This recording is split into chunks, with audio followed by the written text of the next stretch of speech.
Since the fight will never happen, gun to my head, I would have said Jon Jones will beat him right now. I would have said he'll probably beat him right now. Because guess why? Tom has never been pushed into those championship rounds. The room went quiet the moment Daniel Cormier leaned toward the microphone, lowered his voice, and said, "Tom, this is your end, kid." Those 11 words felt like a thunderclap to every fight fan listening, because they were not wild trash talk from some undercard hopeful. They came from the man who once shared an octagon with Jon Jones and knows exactly how painful those famous elbows feel. Cormier's warning sounded almost like a coach telling a rookie why the next drill will break him in half. He explained that if Tom Aspinall wants to stand at the very top, he must first survive places he has never visited, like the 4th and 5th rounds when lungs burn, legs feel like wet sandbags, and the mind begs for an exit. The clarifying question then is, if Dana and Hunter do come to you after this fight, the figures make sense to you, would you then be open to fighting Tom Aspinall, or are you categorically thinking, he does nothing for me, I will not fight that guy? He does nothing for me. He does nothing for me.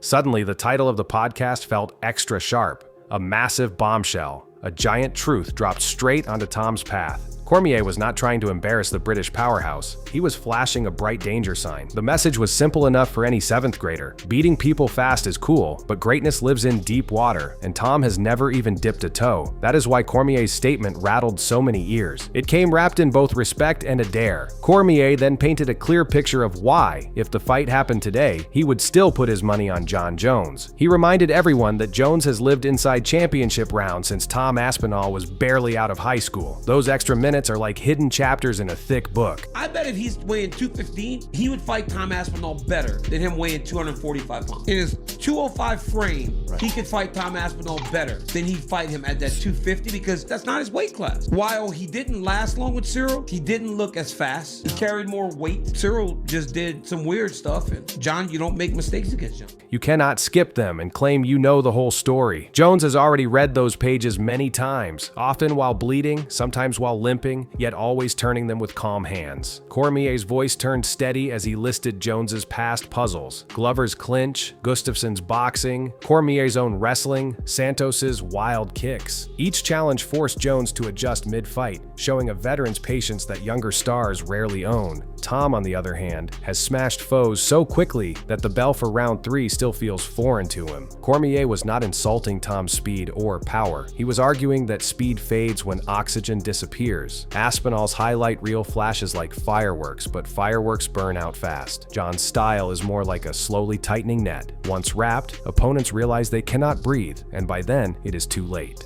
What do you make of Tom Aspinall? I think he's awesome. I think he should go on and have a wonderful career. Do you think that he needs you?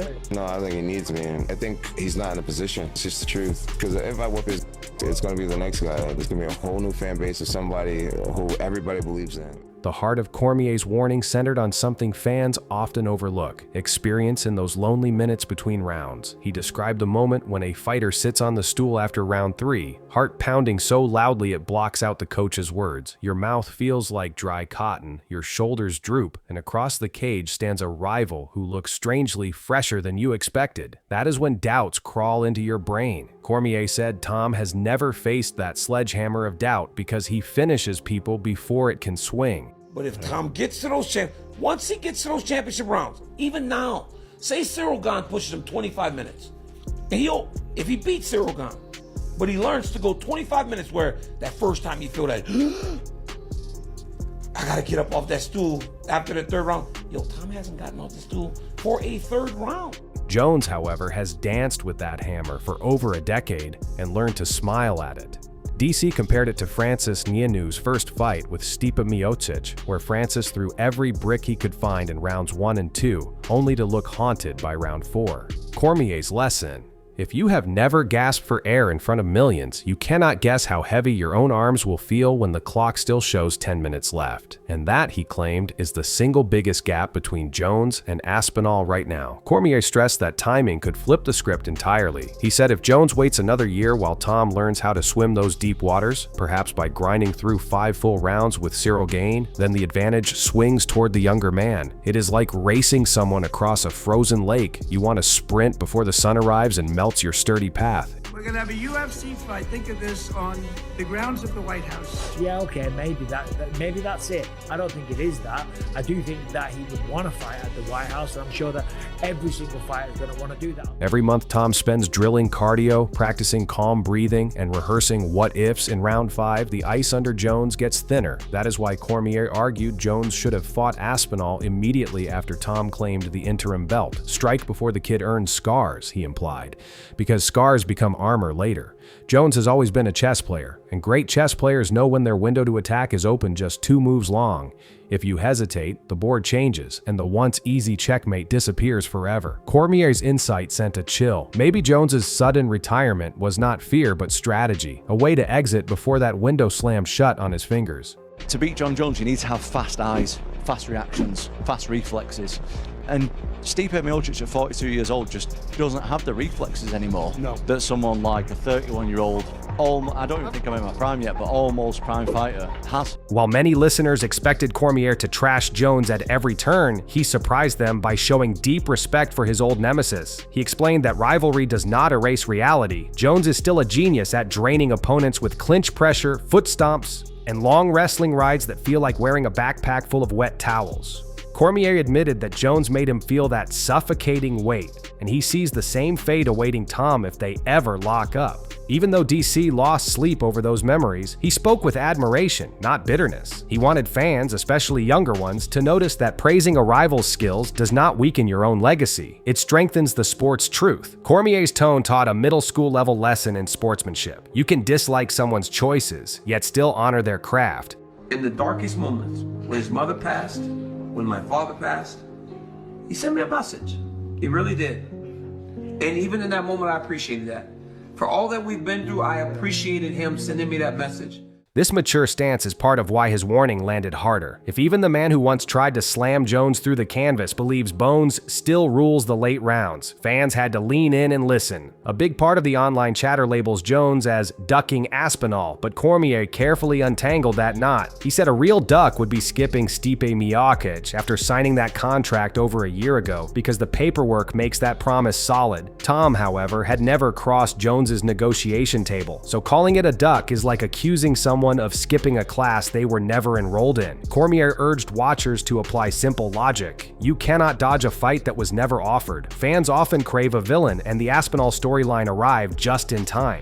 But DC reminded everyone that storylines and facts are not twins. He wanted young listeners to see how social media can twist reality into a carnival mirror. He repeated slowly that fans finally see a heavyweight who might beat Jones, so they shout, "Duck," even when basic evidence is missing. His point, cheer for your favorite fighter, but keep your thinking cap on too. Then came the sudden news that Jones, only 2 weeks after saying he was finished, marched right back into the drug testing pool. Cormier laughed softly, noting how rare it is for any fighter to retire and unretire faster than you can grow a houseplant. For kids watching, DC explained what the testing pool means. You must show clean samples for months before fighting, so hopping back in signals real interest. Jones wrote that he wanted to keep options open, a phrase as slippery as an eel. Cormier translated, Jones wants bargaining power if the right fight pops up, whether money, venue, or opponent. The whole thing felt like watching a legendary dragon sniff the air, not sleeping after all, just coiled and choosing when to soar again. Fans gasped, critics rolled eyes, but everyone clicked refresh on their phones, proving Jones still controls the spotlight with one short message. A twist entered when former President Donald Trump announced grand plans for a 4th of July UFC card on the White House lawn.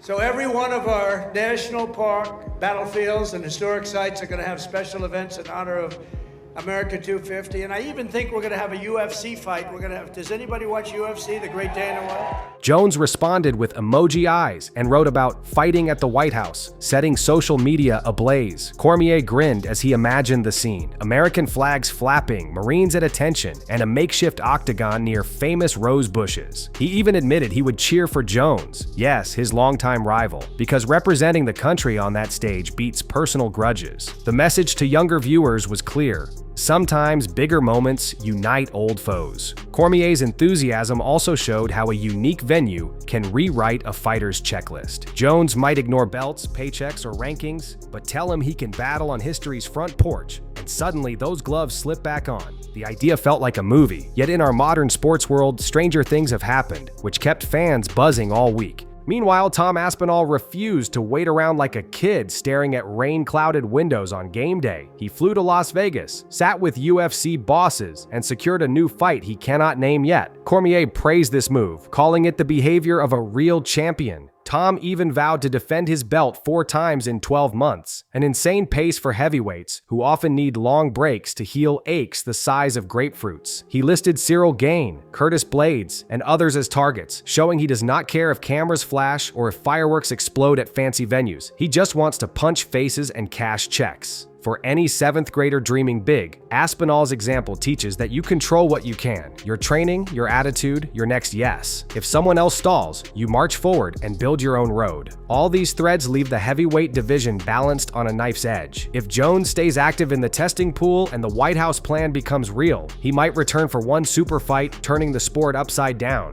If he drifts away again, Aspinall could become the new anchor, dragging fresh names into title bouts and possibly reviving a weight class that lost many legends to age and retirement. Cormier's bombshell makes every storyline hotter. Jones as the aging king who may still checkmate challengers, Aspinall as the young lion collecting scars he honestly needs, and the whole sport watching for that next official poster. The lesson for fans is simple yet electric. Nothing is final in MMA until the cage door locks. One tweet, one injury, or one flash of motivation can redraw the map overnight. So keep your eyes open, because the end Cormier warned about might not belong to Tom Aspinall or John Jones alone. It could mark the end of one era and the birth of another, and that ride will be wild for everyone strapped in.